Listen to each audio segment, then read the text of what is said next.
long before the jungle had a name, before rivers carved their paths, before the wind learned to speak.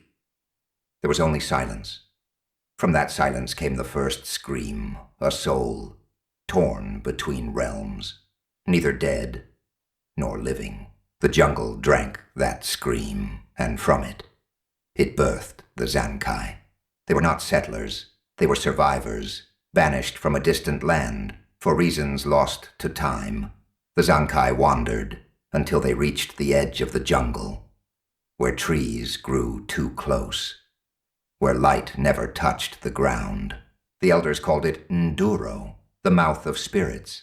It was said to be a place where the veil between worlds was thin, where the living could hear the dead if they listened long enough. But the Zankai did more than listen.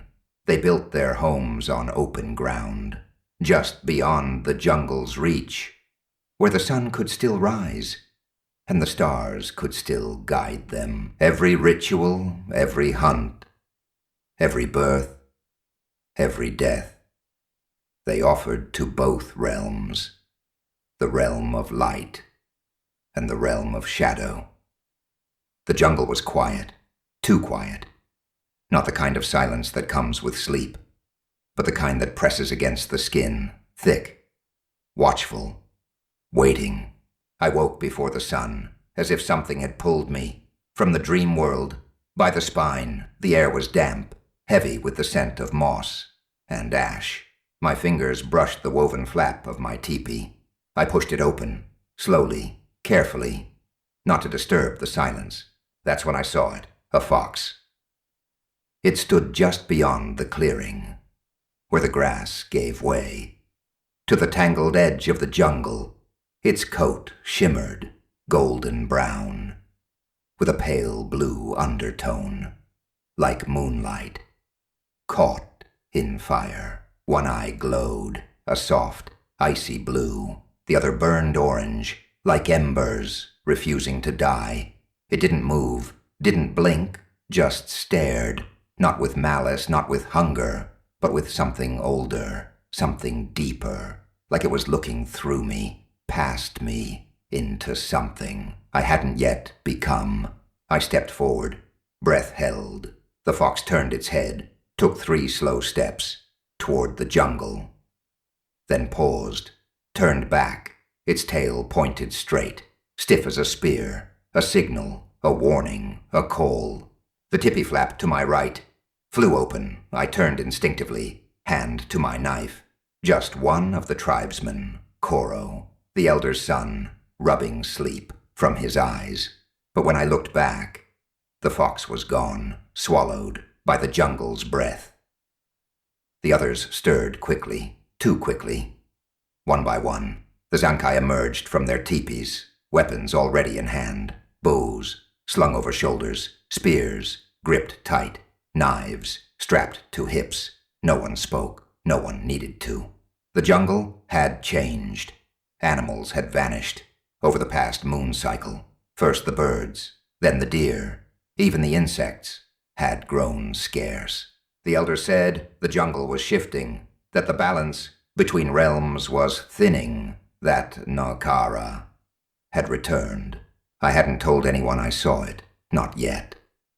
To speak of the split-eyed one was to invite its gaze again, and if it marked you twice, the stories said you didn't return.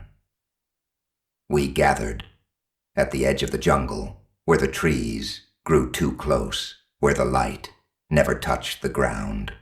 Koro led the way, his father's bone-carved pendant swinging against his chest.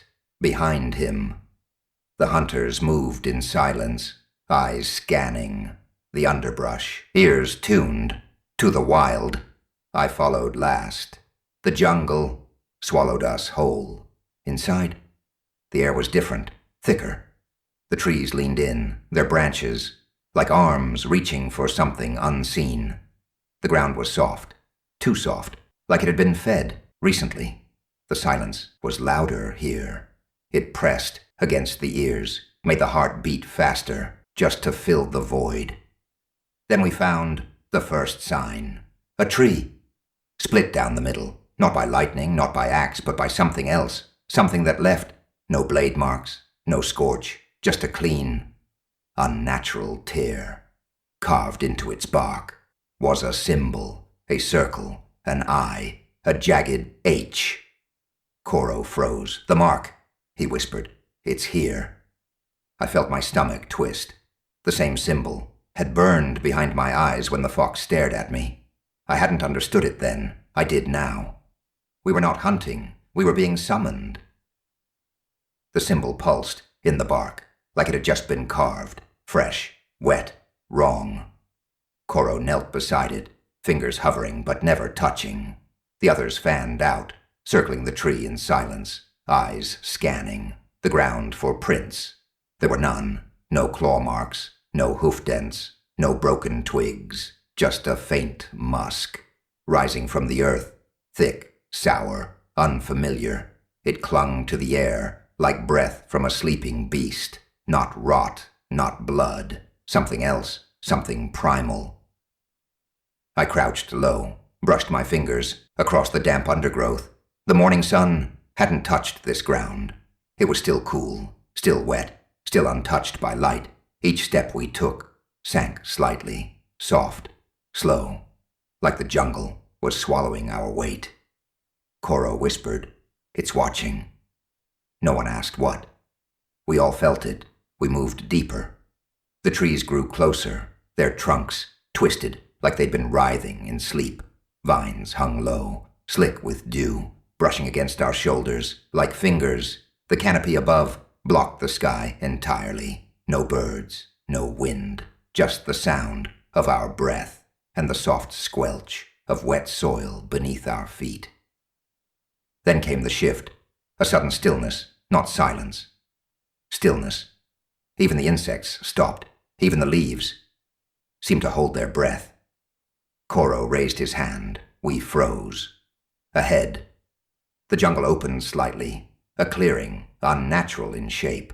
The ground, bare, the trees, forming a perfect ring around it. At the center stood another tree, taller, older, its bark blackened, its branches reaching straight up like spears, and at its base, bones, not scattered, arranged, spiraled outward, like a ritual. Animal skulls, rib cages, femurs, all cleaned, all placed, with intention. One of the hunters, Jaru, stepped forward. "This is not a kill site," he murmured. "This is a message." Koro nodded. "A warning." I stepped closer, eyes drawn, to the center of the spiral, there, half buried in the soil. A single paw print, massive, deep, but wrong. Too many toes, too wide a spread, and the claws curved inward like hooks. No one spoke, no one moved. Then, from the trees behind us, a sound, not a growl, not a howl, a breath, long, slow, wet. The jungle exhaled. We turned as one, weapons raised, eyes scanning, the shadows, but there was nothing, just vines, just mist, just the feeling that something had just stepped back, just out of sight. Koro whispered, "We keep moving." And so we did, deeper into the jungle, deeper into the breath of something ancient, deeper into the place where the split-eyed one had walked. Returning just after dusk, the hunt had been successful. 3 boars, a handful of birds, and a deer, with eyes too wide, too wild. But no one smiled, no one laughed. The meat was carried in silence, laid out on woven mats beneath the elder's canopy. Koro stood apart, his face drawn tight. He waited until the others dispersed, then stepped into the elder's tent. She sat cross-legged, her back straight. Despite the years, her eyes closed, as if listening to something beyond the wind. Koro said, "I need to speak." She opened her eyes slowly. "You already are." He told her everything, the spiral of bones. The musk in the air, the breath that wasn't wind, The symbol, carved into the tree, the eye, the circle, the jagged H. Her face didn't change, not at first, but when Koro mentioned the print, the one with too many toes, too deep, too wrong, her eyes widened, not with surprise, with recognition. She reached behind her, pulled out a bundle, wrapped in faded cloth. Inside was a stone, black, smooth, etched, with the same symbol. She placed it between them, Elder, whispering, "You've seen it." Koro nodded. "What is it?" She didn't answer, not directly. Instead, she said, "Your grandmother used to tell you stories. Do you remember?" Koro frowned. She told many. She told one, the one you forgot. And then the memories came, not like dreams, like wounds, reopening, a fire, a scream, a fox, with split eyes, standing at the edge of the jungle. His grandmother's voice. "If you see it once, you are marked. If you see it twice, you are chosen or cursed." He had seen it before, as a child, and now, again. The next morning, they rose with the sun, weapons sharpened, faces painted. The jungle waited. They moved in silence deeper than before, past the clearing, past the spiral, into the heart. The air was thicker, the light dimmer, the ground wetter. Each step sank slightly, like the jungle was remembering them. Then a growl. Short, deliberate. Only one heard it. Jaru, the youngest. He stopped, eyes wide, head tilted. Koro asked, "What is it?" Jaru shook his head. "Nothing. I thought I heard, but no one else had. So..." They moved on. They whispered now, voices low, breath shallow. The jungle felt closer, hungrier. Then someone didn't respond. A question asked. No answer followed. We all turned. He was gone. No sound, no scream. Just absence. Weapons drawn, eyes scanning. Koro knelt where the man had walked. No tracks, no drag marks, no blood. Just wet earth, just silence, just the feeling that something had stepped forward and taken. They searched in silence. The jungle gave nothing freely. No sound, no scent, no sign. Then one of the hunters, Tanu, the quiet one, stopped. His hand trembled as he reached down, brushed aside a patch of damp leaves. There, half buried in the soil, lay a pendant, bone-carved, worn smooth by time, the cord frayed, and across its surface a smear of blood, not fresh, not dry, just enough to say he was here. Tanu held it up, his voice, barely a whisper. "Tanu, Jaru's." The others gathered close. No one spoke. The pendant was sacred, passed down. From Jaru's father, carved, with the symbol of the sun. To lose it was shame. To leave it behind was unthinkable. One of the older hunters, Raku, stepped back. "Raku, we must return. This is not our fight." Koro turned slowly, his eyes hard. "Koro, no one leaves." Raku hesitated. "This place is wrong." Koro stepped forward. "Koro, that's why we stay." They found the tracks, minutes later. Not footprints, not paw prints, something else. Wide, deep, uneven, like something walked. On two legs, but not human. The stride, wrong. The pressure, too heavy. The claw marks, curved inward, like hooks, dragging through soil. They followed. The jungle changed, not suddenly, subtly. The trees leaned closer. The vines grew thicker. The light dimmed, though the sun was still rising. The air grew colder, despite the heat, and the silence. The silence grew louder. Every step felt heavier. Every breath tasted of moss and metal. The tracks led them to a narrow path, barely wide enough for one. The undergrowth brushed against their legs, wet from morning dew, cool against their skin. But it wasn't refreshing. It was clammy, like breath, like sweat. They moved slowly, weapons drawn, eyes wide. And then a whisper. Not words, just sound, like wind, through bone, like something, remembering how to speak. Tanu stopped. "Did you hear?" Koro raised a hand. Quiet. They listened. Nothing. But the dread didn't fade. It thickened, wrapped around them, like vines, pressed against their backs, like hands. They reached another clearing, smaller, tighter. The trees formed a perfect circle, again. And at the center, a single tree, blackened, split, bleeding sap, that smelled of rust, carved into its bark. A new symbol, not the I, not the H. This one was different. A spiral, a mouth, a claw. Koro stepped forward. "It's changing," Raku whispered, "or waking." The clearing was still.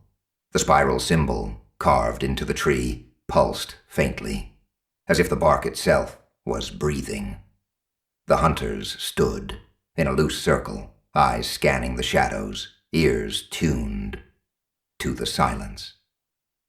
Then a sound from above, not a branch snapping, not a bird call, something else, a low, wet clicking, like bone, tapping against bone, rhythmic, deliberate, too slow, to be natural, too fast, to be wind. Koro froze, his breath caught, his eyes widened. The sound, he had heard it before. He was 6, sitting by the fire, his grandmother humming a song with no melody. She held a bone, long, thin, carved with symbols, tapped it against the wood. "Click, click, click," she whispered. Grandmother, soft, grave. When the jungle clicks, it's counting. When it stops, it's chosen. He had laughed then. She hadn't. Back in the clearing? The sound stopped. Koro's heart pounded. He turned slowly, eyes scanning the canopy. Then movement, a flash, dark, fast, between the trees. Too large to be a bird, too low to be a monkey, too wrong to be anything they knew. The others saw it too. Tanu whispered, "Did you see?" Koro raised his hand. Quiet. They stood still, listening, watching. The jungle didn't move, but it felt different, like something had shifted, like something had chosen. The jungle held its breath. The flash of movement had vanished, but the silence it left behind was heavier than before. The hunters stood still, eyes darting, muscles tense. Koro didn't move. His gaze fixed on the tree, the spiral, the claw, the bleeding sap, but his mind was somewhere else. The fire crackled low. His grandmother sat cross-legged, eyes closed, fingers tracing symbols into the dirt. Koro had asked, "Why do you mark the ground?" She opened her eyes, slowly. "Grandmother, to remind the earth who we are." He had laughed. "The earth doesn't forget." She leaned close, her breath warm, scented with herbs. "It does. And when it forgets, it feeds."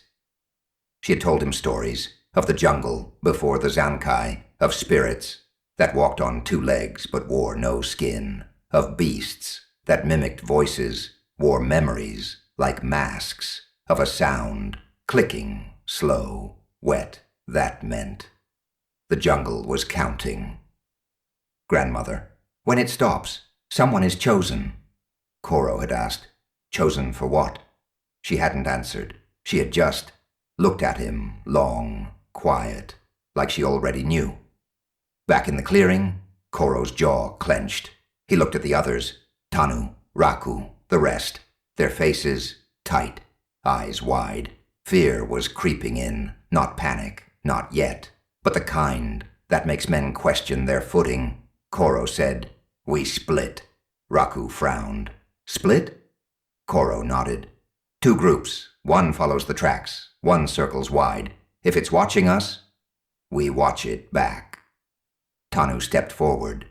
And if it's haunting? Koro looked at the spiral. Then we find it first. The group divided. Koro took Tanu and 2 others, following the tracks. Deeper into the jungle, Raku led the second group, circling wide, eyes scanning. The canopy, the jungle. Didn't protest, but it felt colder, like it was waiting. Koro's group moved in silence. The tracks were fading, less defined, more erratic. The jungle grew thicker, vines like veins, pulsing with dew. The air, colder now, despite the rising sun. It clung to their skin like breath. Tanu whispered, "It's watching." Koro didn't answer. He felt it too. Then came the voice, soft, distant, floating through the trees like smoke. "Koro." He stopped. The others froze. One began, "Did you hear?" Koro snapped, "Quiet." They listened. "Tanu." The voice was familiar, too familiar. It was Ina's voice, a tribeswoman, a hunter, dead 2 seasons ago, taken by the river during storm. Her voice, gentle, calm, but wrong, too smooth, too slow, like someone remembering how to speak. Tanu's face went pale. "That's not her." Koro nodded. "It's not." The voice came again, closer. "Come back." But it sounded far. Then, "Come back."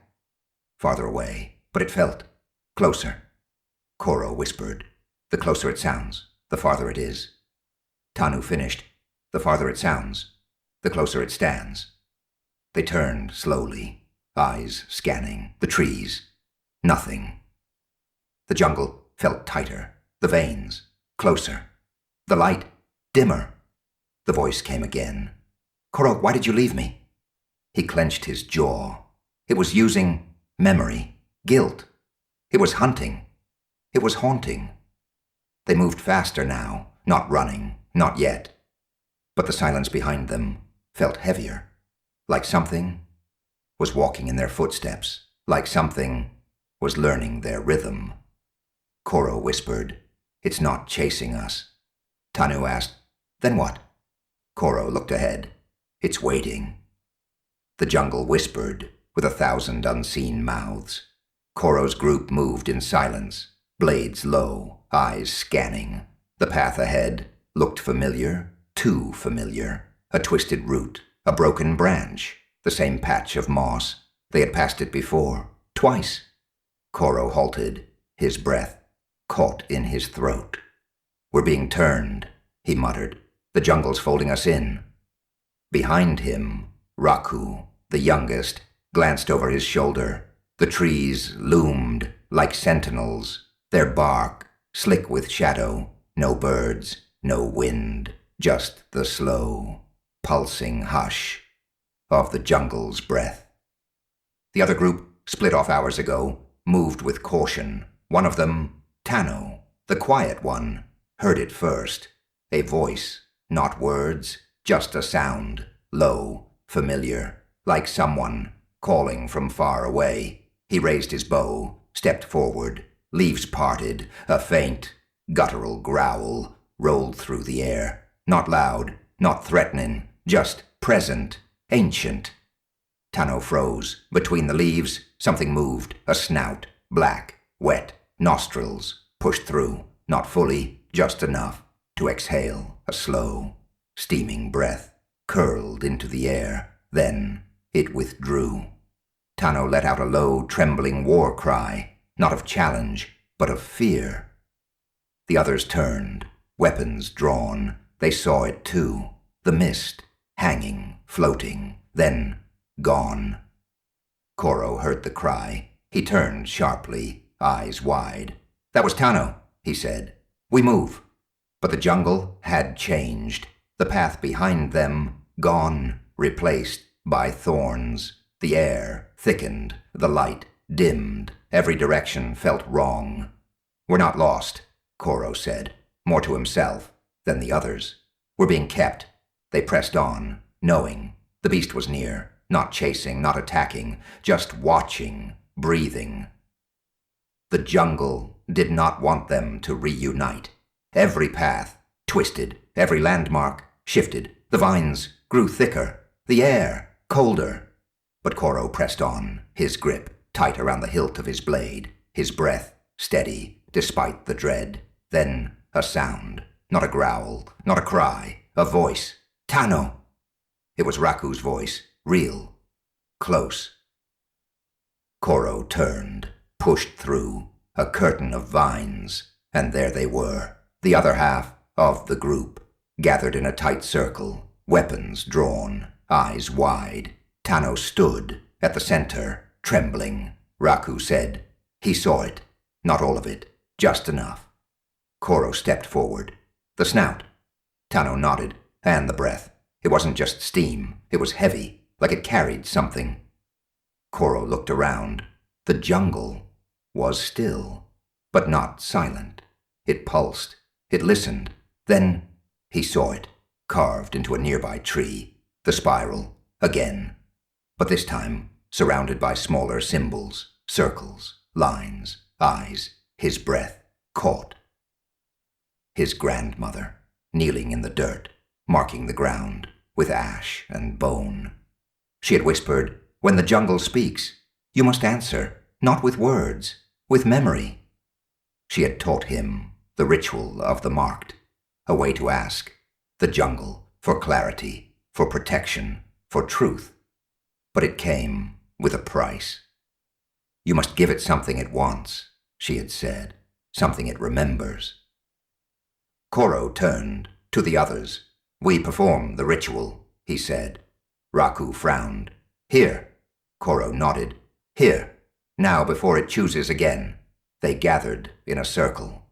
Koro knelt, drew the spiral in the soil. Around it, he placed offerings. A feather, a shard of bone, a drop of blood. From his own palm, he whispered the chant, not loud, not clear, just enough for the jungle to hear. The air shifted, the mist thickened, the spiral pulsed.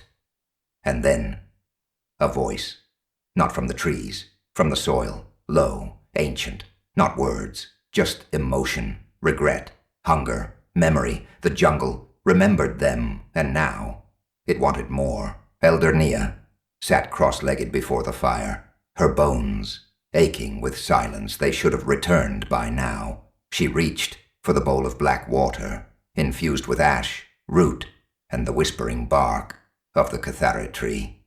A mirror to the spirit realm. She dipped her fingers in. The surface rippled, then stilled, then a vision. Not of the tribe, of the jungle. It twisted, bled, screamed, and then she saw it. The beast, not fully, just fragments. A snout, a claw, a mouth that opened too wide, eyes that didn't blink, and behind it, a trail of bones, some fresh, some ancient. Nia gasped. She saw the tribe's fire. She saw it flicker, then vanish. She opened her eyes. Elder Nia whispered, "They must not sleep. Not fully." Night fell like a curse. The mist thickened. The trees leaned closer. The air grew wet, metallic. Koro wanted to press on, but the others insisted. Raku said, "We camp. We rotate. No one sleeps alone." They built a small fire. It hissed against the damp. Tano took first watch. His eyes scanned the trees. His ears tuned to every rustle. Then, snap, a stick, not far. He stood, footsteps, slow, heavy, deliberate. He woke. The others, they sat in silence, blades drawn, breath shallow. Then the growl, low, guttural. But this time, it didn't fade. It circled. It lingered. Hours passed. They rotated. Some slept. Others watched. But sleep was thin. Dreams were worse. Then, crash. The spiral changed leaves, exploded, branches snapped. Something darted past the camp. Too fast, too dark. Just a shadow. Tall, wrong. Koro turned. Nothing. But the fire flickered, and the spiral he'd drawn earlier, it had changed. Now it had teeth. The fire hissed low, the mist hung like breath. They rotated watches, eyes heavy, hearts heavier. No one spoke, no one slept deeply. Then he was gone.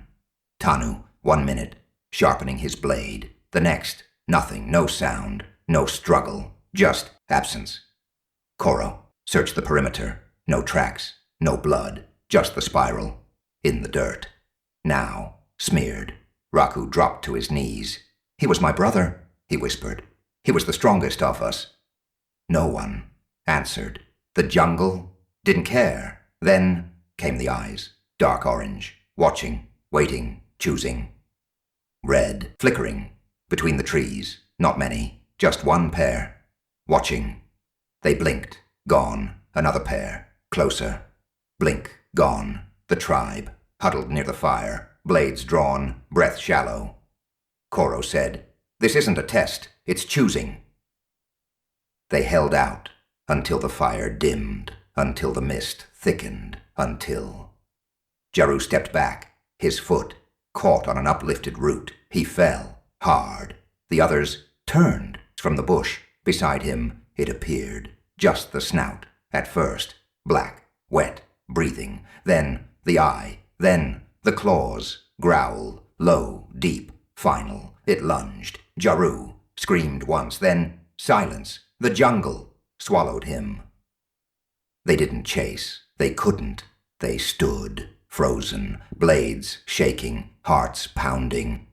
A spiral in the dirt pulsed again. Now it had claws. Elder Nia knelt before the sacred flame. She had seen the beast. She had felt the spiral's pulse. She had heard the jungle scream. Now she must speak to the spirits. She carved symbols into the ash, eyes, claw, spirals. She placed a tooth from her necklace into the flame. She whispered the chant. The fire flared blue. Her eyes rolled back. She saw the tribe, surrounded, tested, marked. She saw the beast, not its face, its hunger. She saw the choice, fight or flee. Dawn crept in like a sigh. The mist thinned. The birds began to chirp. The breeze stirred the leaves. The jungle breathed again. The tribe gathered, weary, bloodied, broken. Koro stood tall. "We set a trap," he said. "We end this." No one argued. They chose Raku as bait. His eyes steady, his grip firm. The others took positions behind trees, beneath brush, under a fallen trunk, pressed into the dirt. They waited. The jungle grew quiet, too quiet. The birds stooped. The breeze died. Even the mist held still. Raku stood alone in the clearing, heart pounding. Then a scream, not his, from the canopy, high, distant, drifting. Everyone turned. The trap had failed. They had watched the wrong place. Then a whisper, soft, wet, wrong. No words, just breath. "You are not the hunters." The flame had turned black. Not smoke, not ash, just shadow. Elder Nea's body trembled, but her mind drifted far. She was no longer in the hut. She was beneath the earth, above the canopy, inside the beast's breath. Symbols danced in the air, spirals unraveling, eyes blinking open, claws reaching through the mist. She saw the tribe, Raku standing alone, Koro crouched in the brush, others hidden, hearts thudding like drums. She felt the jungle still, the birds silenced, the wind held its breath. Then the scream, it pierced her trance like a blade. She gasped, the spirits surged, not in anger, not in fear, in judgment. They whispered, "You have taught them all you can. The fate of the tribe no longer rests in your chants, your fire, your wisdom. It rests in the hunters, in their unity, in their sacrifice." Spirits echoing in their blood. Nia saw. A spiral closing, not drawn, formed, from bone. She saw. A hand reaching into it, not pulling something out, but offering. She saw. The jungle watching, not passive, not cruel, just waiting. She opened her eyes. The flame was gone. Only ash remained. She whispered, "To the wind, Naya. Let them choose well." The scream echoed long after it ended. The hunters regrouped, breath ragged, eyes wide. Raku trembled, his bow still raised, though his hands had forgotten how to aim. Koro stepped into the clearing. "It's testing us," he said. "Not just our blades, our fear." Tano whispered, "It's choosing."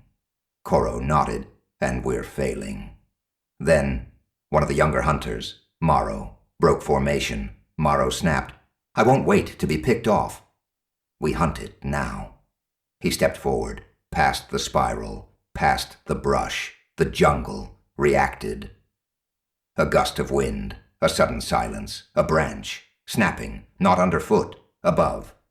Maro froze, then eyes, dark orange, high off the ground, watching. The beast didn't lunge, it blinked, then vanished. Koro stepped forward. Koro, low, steady. "It's not just strong, it's smart. It's waiting for us to break." Then the jungle shifted. Birds chirped. Leaves rustled. The mist thinned. It was invitation. The tribe moved forward, weapons drawn, hearts thudding. They followed. The broken branches, the snapped roots, the claw marks etched into bark. Then blood, a patch. Drenched, still wet, still warm. They knelt. It wasn't from the beast. It was human. The trail continued, not in pools, in drops, small, deliberate, like blood crumbs. Leading deeper. Koro whispering, "It wants us to follow." Raku quietly, "To what?" Koro looked ahead. "To the truth." The blood trail led them deeper. The jungle grew older here. The trees thicker. Their bark etched with symbols no one had carved. Vines hung like curtains, and the air smelled of stone and bone. Then they saw it, a clearing, circular, perfect, sacred. At its center, a ruin, half buried, overgrown, but unmistakable. Stone pillars, carved with spirals, claws, eyes, bones, arranged in patterns, a burial ground. Koro stepped forward. "This is where it began," he whispered. Raku knelt beside a pillar. His fingers brushed the stone, then a whisper. The tribe gathered in the burial ground, not to banish the beast, but to remember it, to understand its origin. Koro believed only by honoring its pain could they survive. They prepared the ritual, blood, ashes, chants, passed down in fragments, half remembered, half invented. They painted the spiral onto their skin, closed, like the one carved in stone. They placed handprints beside the ruin, human, fresh. They knelt, they breathed, they remembered. Koro, softly. "This isn't just where it lives, it's where it remembers." Tano, whispering. "Then what does it want?" Koro stared at the spiral. "To be remembered." The tribe gathered in the burial ground, not to banish the beast, but to remember it, to understand its origin. Koro believed only by honoring its pain could they survive. They used blood, ashes, chants, passed down in fragments, half remembered, half invented. They drew spirals in the dirt, placed bones in patterns, lit fires that burned blue. Each hunter spoke a memory aloud, something they feared, something they regretted. The jungle listened. The air thickened. The trees leaned closer. Raku hesitated, his voice shaking. Raku, softly. "I left my brother to die. I ran and never looked back." The spiral glowed faintly. The ritual was working. They were close. Just as Koro began the final chant, silence. The jungle stopped breathing. The fire died. The spiral began to spin slowly. Impossibly. Then a scream. Tano, gone, dragged into the trees. Blood spattered the spiral. The beast emerged, not from the jungle, but from beneath the ruin. It rose like smoke and bone, its form shifting, its face a blur of all their regrets. It spoke, not in words, in memories. Each hunter heard something different. Raku, his brother's dying breath. Koro, the voice of the ancestor he failed. The youngest, his own funeral. They were frozen, the ritual incomplete. But something had awakened. The spiral glowed faintly, the ritual nearly complete. Koro's voice trembled as he spoke, the final line. Then the ground cracked, split. From beneath the ruin, the beast rose, slow, deliberate, its fur black, blacker than a moonless night, darker than shadow, darker than memory. Its eyes burned orange-red, flickering like dying fire. Its ears pointed, twitching with every breath. Its mouth opened slowly. Fangs, not teeth. Fangs, long, curved, yellowed with age and blood. Drool dripped from its lips, thick, slow, pooling. At its feet, it stepped forward. No sound, just presence. One of the hunters screamed. The beast lunged. A claw reached out. Too fast, too long. It grabbed the hunter by the shoulder. Koro moved. Threw an axe. It struck the beast's side. Thunk, no effect. The beast turned. Koro stood frozen, but the claw released. The hunter fell alive. For now, the beast circled, slow, deliberate. Its snout lifted, its lips curled. Growl, low, deep, guttural. The jungle echoed it. Whispers filled the air, not from the beast, from the trees, from the soil, from the spiral. You should not be here. You should not know. You should now remember.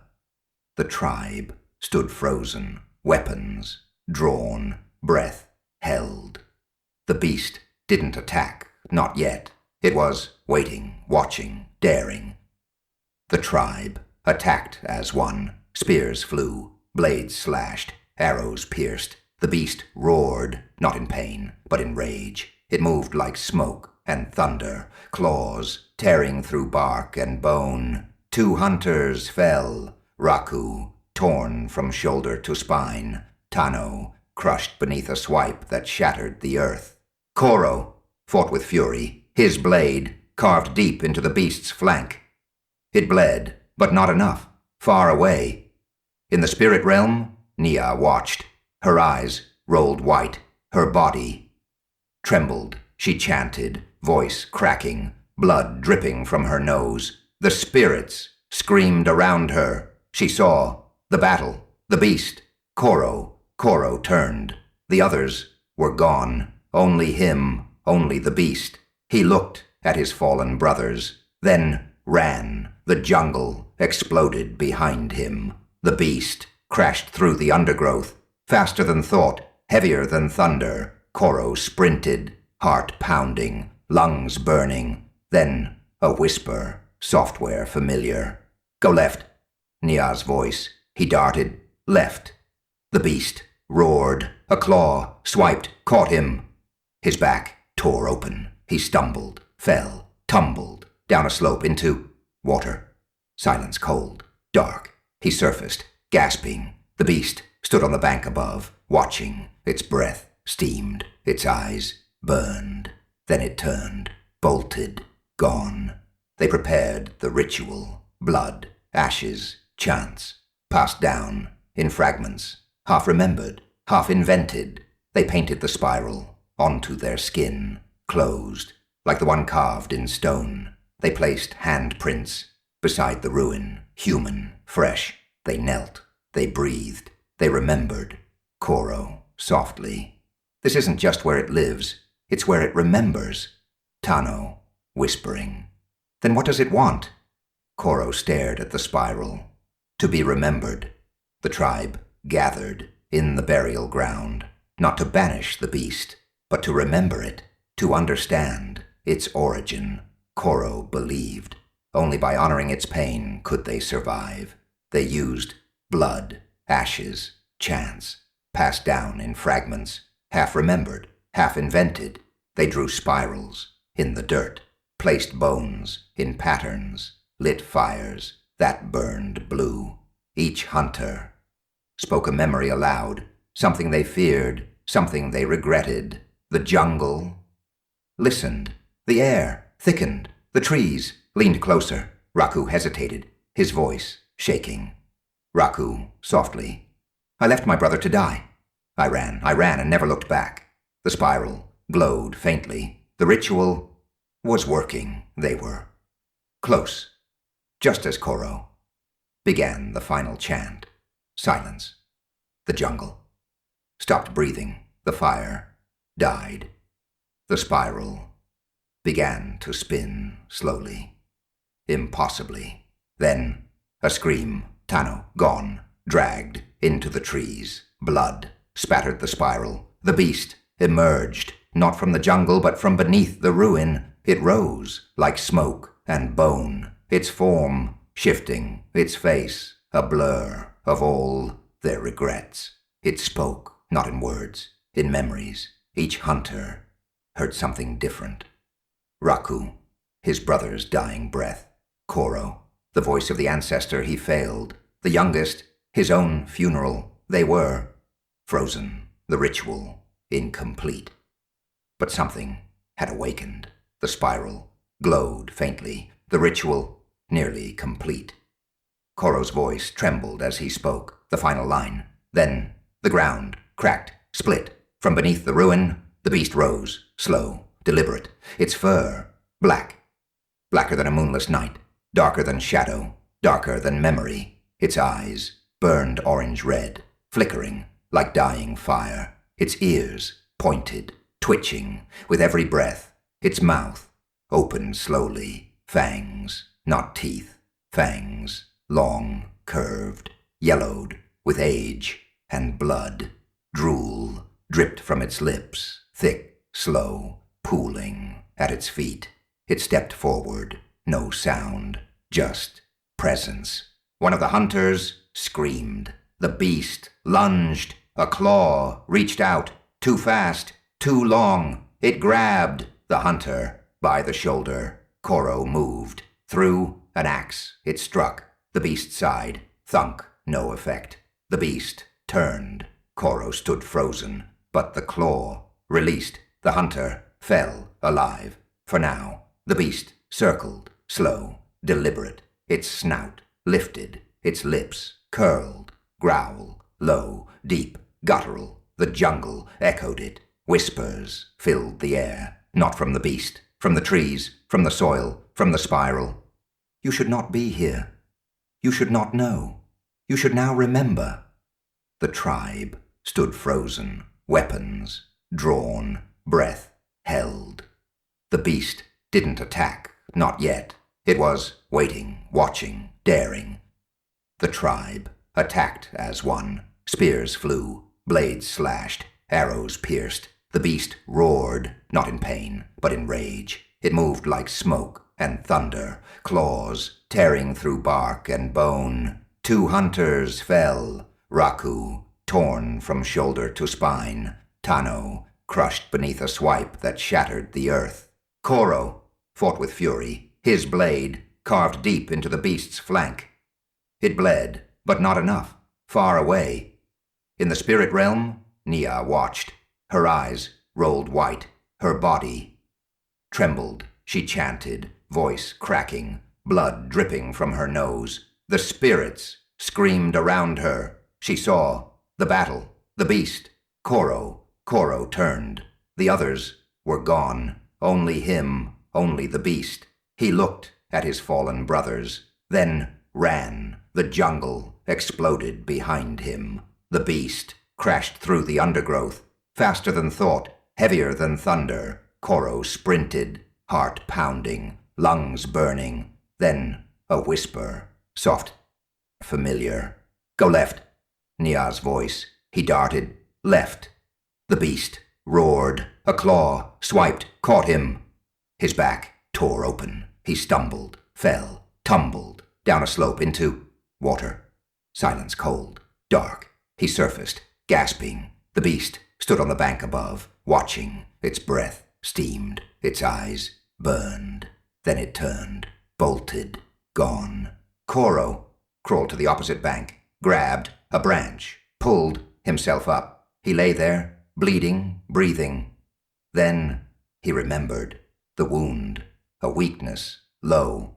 On its left side, he stood, rubbed himself in dirt, marked his face with ash, became the jungle, became the hunter. He moved, silently, no longer prey. He searched for the perfect place, a narrow pass, a blind corner, a place where the beast would not see him until it was too late.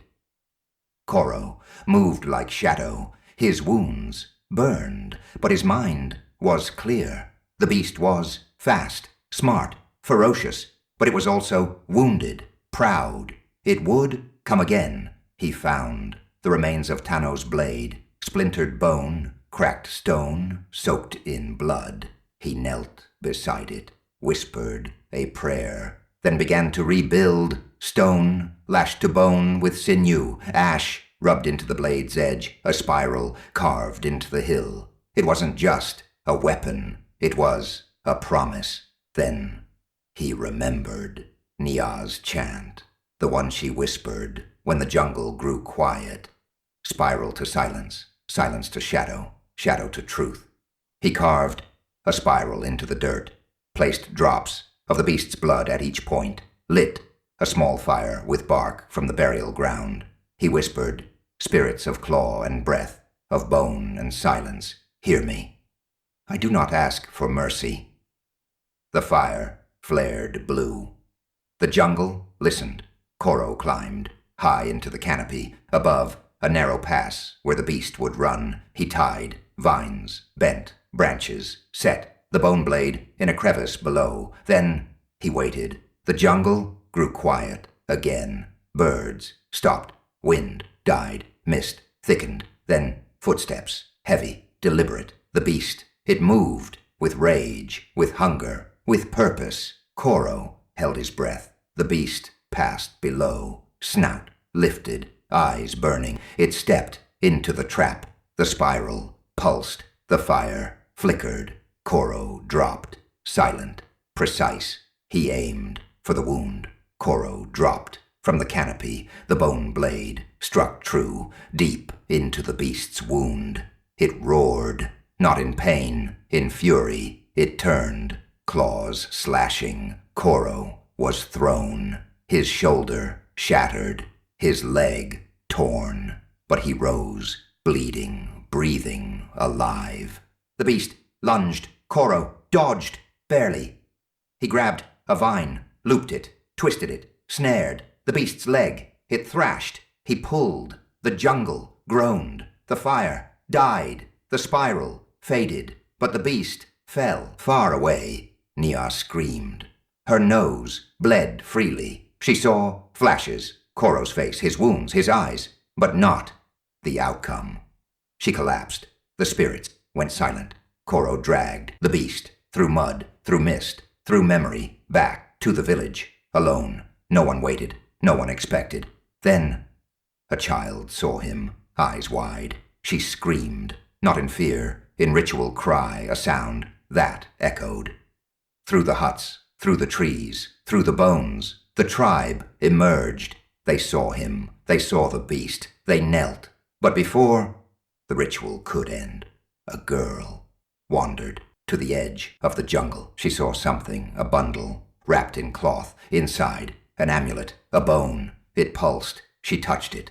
The mist shifted. The jungle whispered. Leaves trembled. Roots stirred. Far away. Something opened its eyes.